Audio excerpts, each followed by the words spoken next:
तेज दौड़ना हर कोई चाहता है, लेकिन हर कोई तेज नहीं दौड़ पाते हैं। दौड़ के अनगिनत फायदे हैं और साथ ही अगर आज के समय में कोई अपना करियर डिफेंस में बनाना चाहता है तो उसके लिए तो दौड़ बहुत ज्यादा जरूरी है। तो आज के इस वीडियो में हम लोग बात करने जा रहे हैं कुछ ऐसी तकनीक के बारे में जिसे अगर आप अपने ऊपर अप्लाई करते हो तो आपका जो दौड़ का स्पीड है वो बहुत ज्यादा बढ़ जाएगी। और साथ ही कुछ ऐसी गलतियों के बारे में बात करेंगे जो कि आप हर दिन करते हो और इन्हीं गलतियों की वजह से आपका दौड़ स्पीड नहीं हो पाता है। और इतना ही नहीं, साथ ही हम लोग ये भी बात करेंगे कि आपका दौड़ते वक्त आपके सांसें फूलने लगते हैं, आप बहुत ज्यादा थक जाते हो, तो आप इसे कैसे ठीक कर सकते हो। क्योंकि अगर आपकी सांसें नहीं फूलेगी तो आप बहुत दूरों तक बहुत स्पीड से दौड़ पाओगे। तो वीडियो को पूरा जरूर देखिएगा।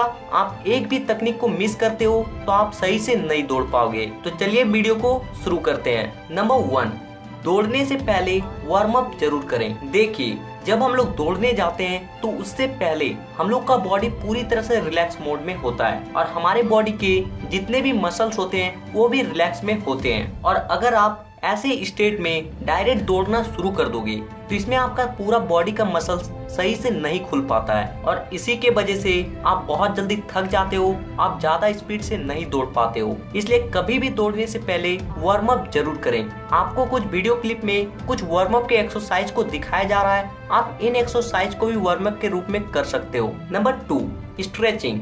जिस प्रकार से वार्म अप हमारे बॉडी को लूज करने के लिए आवश्यक है, उसी प्रकार से स्ट्रेचिंग भी हमारे बॉडी के लिए बहुत ही ज्यादा जरूरी है। जैसे कि इसे आप एक एग्जांपल से समझो। अगर आपको मैं एक लोहे का रड दूं और उसे मोड़ने के लिए कहूं तो आप उसे बहुत ही मुश्किल से मोड़ पाओगे, लेकिन वहीं पे मैं एक रस्सी दूं तो आप उसे तुरंत ही मोड़ दोगे। ऐसा क्यों? क्योंकि वो जो रड है वो बहुत ही ज्यादा हार्ड है और वो रस्सी जो है वो बहुत ही ज्यादा मुलायम है। उसी प्रकार से हम लोग का बॉडी जब रिलैक्स मोड में होता है तो ये बहुत ही ज्यादा हार्ड हो जाती है। इसके जो मसल्स होते हैं वो एक दूसरे से पूरी तरह से जकड़े होते हैं और जब हम लोग स्ट्रेचिंग करते हैं तो हमारे मसल्स के बीच थोड़ा खिंचाव आता है और वो लूज हो जाती है। और इसके वजह से जब आप रनिंग करते हो तो आपके पैर और हाथ अच्छे तरह से खुल पाते हैं, आप लंबे लंबे कदम ले पाते हो। और साथ ही अगर आप स्ट्रेचिंग करते हो तो दौड़ने के बाद जो आपके बॉडी में पेन होता है वो भी आपको नहीं होगा। नंबर 3, ये टिप आप लोगों के लिए बहुत ही ज्यादा इम्पोर्टेंट है, क्योंकि आप लोगों ने कभी ना कभी ये जरूर सोचे होंगे कि सही में दौड़ने का तरीका क्या है। वाकई में हम लोग का जो शरीर का पोजीशन है वो कैसा होना चाहिए, हम लोग को कैसे करके पैर को पटकना चाहिए। तो देखिए, जब आप दौड़ते हो तो इसमें आपका बॉडी का जो पोजीशन हो वो कम से कम 15 से 30 डिग्री तक झुका होना चाहिए। लेकिन ध्यान रहे, आपके बॉडी तो झुका रहे लेकिन आपका सिर झुका नहीं रहना चाहिए, वो पूरी तरह से स्ट्रेट हो। क्योंकि जब हम लोग का बॉडी आगे की ओर झुका रहता है तो हम लोग की बॉडी को ऐसा फील होता है कि वो गिरने वाला है और इसके वजह से वो बहुत जल्दी जल्दी पैरों को आगे की ओर फेंकता है ताकि आप गिरने से बच सको। और ऐसे दौड़ने से आपकी स्पीड बहुत ज्यादा बढ़ जाती है। अब दूसरी बात आती है कि पैरों को कैसे पटकें। तो देखिए, दौड़ते वक्त आपको अपने पैरों को सीधा पूरी तरह से फ्लैट पटकना है, क्योंकि जब हम लोग अपने पैरों को पूरी तरह से फ्लैट पटकते हैं तो इसमें हम लोग का बॉडी बहुत कम थकता है, लेकिन इसमें थोड़ा स्पीड हम लोग का धीमा होता है। और इसीलिए अगर आपको कोई रेस को कंप्लीट करना है तो आपको पूरी रेस को फ्लैट ही पटक के दौड़ना है, लेकिन लास्ट के जो 100 से 150 मीटर जो बचे रहते हैं उसमें आपको अपने पंजे के सहारे दौड़ना है। क्योंकि अगर आप शुरू से ही अपने पंजों के सहारे दौड़ोगे तो आप बहुत जल्दी थक जाओगे और आपका रेस कंप्लीट होते होते आपका जो स्पीड होगा वो बहुत ही ज्यादा धीमा हो जाएगी। तो इसलिए ध्यान रहे कि जब भी आप रेस का शुरुआत करो तो उस समय अपने पैरों को सीधा पटकना है और जैसे ही अंत के 100 से 150 मीटर बचे उस समय अपने पंजे के भर से आपको पूरी जी जान लगा के दौड़ना है। नंबर 4, आप लोगों में से बहुत से लोगों का ये सवाल होता है कि दौड़ते वक्त नाक से सांसें लें या फिर मुंह से सांसें लें। तो देखिए, दौड़ते वक्त जितना ज्यादा आपका स्पीड जरूरी है उतना ही जरूरी है आपको सांस लेना। और अगर आपको दौड़ते वक्त सही से सांस लेने का तरीका नहीं पता है तो आप थोड़ी दूर दौड़ते ही पूरी तरह से थक जाओगे, आपके सांसें फूलने लगेगी। तो देखिए, जैसे ही आप रेस को शुरू करो उस समय आप कोशिश करो कि आप पूरी तरह से अपने नाक से ही सांसें लो और नाक से ही सांसों को छोड़ो। ऐसा करने से जो आपका शुरू में जो 500 से 600 मीटर का रेस होगा उसमें आपका जो बॉडी है वो बहुत कम थकेगी। और इसके बाद अगर आपको फील होने लगे कि मेरा बॉडी थोड़ा थोड़ा थक रहा है तब आपको अपने मुंह से सांसों को लेना है और अपने नाक से सांसों को छोड़ना है, ताकि आपको भरपूर मात्रा में अपने मुंह के जरिए ऑक्सीजन मिल सके और आपके बॉडी में एटीपी बहुत ज्यादा बन सके। और जब आखिरी के आप कुछ मीटर्स में आप पूरी तरह से थक जाते हो, उस समय आपको अपने नाक से सांस को लेना है और अपने मुंह से सांसों को छोड़ना है। तो अगर आप इस प्रकार से सांसों को लोगे और छोड़ोगे तो आप बहुत ही लंबी रेस दौड़ सकते हो, वो भी बिना थकावट के। और अगर आपका दौड़ते वक्त बहुत ज्यादा सांसें फूलती है तो आप ओलोम विलोम का प्रयोग कर सकते हो। आपको इसे करने के लिए सबसे पहले जमीन में अपने रीढ़ की हड्डी को पूरी तरह से सीधी करके बैठ जाना है और अपने हाथ को अपने नाक के पास ले जाना है और अपने एक उंगली से अपने एक नाक को बंद करना है और नाक के दूसरे होल से सांस को लेना है। और उसी प्रकार से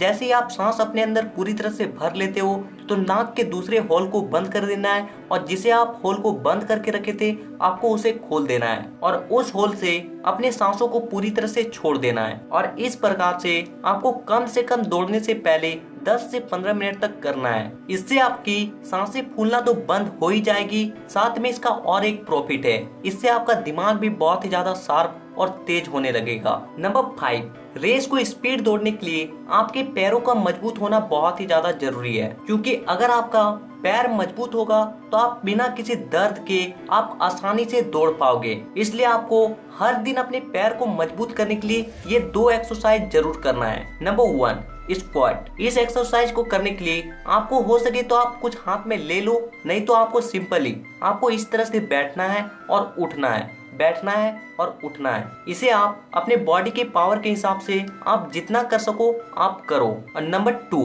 रूप जंपिंग। आपको रस्सी लेके कूदना है। आपको हर दिन 10 से 15 मिनट आपको रस्सी लेके ऐसे करके कूदना है। अगर आपके पास रस्सी नहीं है तो आप ऐसे भी कूद सकते हो। तो ये जो 2 एक्सरसाइज है, इसे करने से आपका जो पैर है वो बहुत ही जल्दी मजबूत हो जाती है। और अगर आपका पैर मजबूत होगा तो आप बहुत लंबे रेस को आसानी से दौड़ पाओगे। नंबर 6, दौड़ लगाने के लिए एक अच्छे कंपनी के जूते को ही खरीदें और ध्यान रहे कि आपका जो जूता है आपके पैर से थोड़ा बड़ा होना चाहिए और थोड़ा चौड़ा होना चाहिए, क्योंकि आप लोगों में से बहुत से लोग ये गलती करते हैं कि वो बहुत ही पूरी तरह से टाइट जूते को पहनते हैं और इसके वजह से क्या होता है कि उसका जो पैरों में जो ब्लड सर्कुलेशन है वो पूरी तरह से धीमा हो जाता है और इसके वजह से उसके पैरों में सही मात्रा में ब्लड नहीं पहुंच पाता है और इस वजह से उसका पैर तुरंत ही थक जाता है। तो इसलिए ध्यान रहे कि जब भी जूते खरीदें तो अपने पैर से थोड़ा बड़ा खरीदें। नंबर 7, आपको एक लंबी रेस लगाने के लिए आपकी बॉडी में एनर्जी का जरूरत है और एनर्जी आपके बॉडी को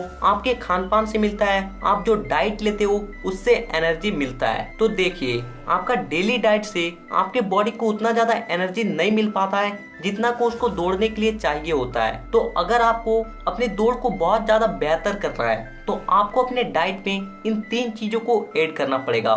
सबसे पहला चना, दूसरा मूंग और तीसरा सोयाबीन बीज। आपको इन तीनों को लेके रात में सोते वक्त आपको इसे फूलने दे देना है और सुबह उठते ही जब आप रनिंग के लिए जाओ, इसके जो पानी होता है आपको उसको पूरी तरह से पी जाना है। इससे आपका स्टेमिना बहुत ज्यादा बढ़ती है और अगर आपकी स्टेमिना बढ़ेगी तो आपकी सांसें भी कम फूलेगी और आप लंबी रेस दौड़ पाओगे। तो जब आप इस पानी को पी के दौड़ने चले जाते हो तो उसके बाद आपको उधर से आना है, पूरी तरह से फ्रेश हो जाना है और उसके बाद इसके फूले हुए पार्ट को खा जाना है। इन तीनों चीजों में प्रोटीन और फैट की मात्रा बहुत ज्यादा होती है और ये आपकी बॉडी को बहुत ज्यादा एनर्जी देता है। तो ये कुछ टिप्स थे जिसे आप अगर अपने ऊपर अप्लाई करते हो तो आई एम 100% श्योर आपको 1 मंथ में ही आपकी जो रेस करने की जो ताकत है वो पूरी तरह से बढ़ जाएगी। आपका जो रनिंग स्पीड है वो पूरी तरह से बढ़ जाएगी। आपकी जो सांसें फूलती है वो फूलना बंद हो जाएगा और आप एक बहुत अच्छा रनर बन पाओगे। तो आई होप कि ये वीडियो आपकी मदद की होगी।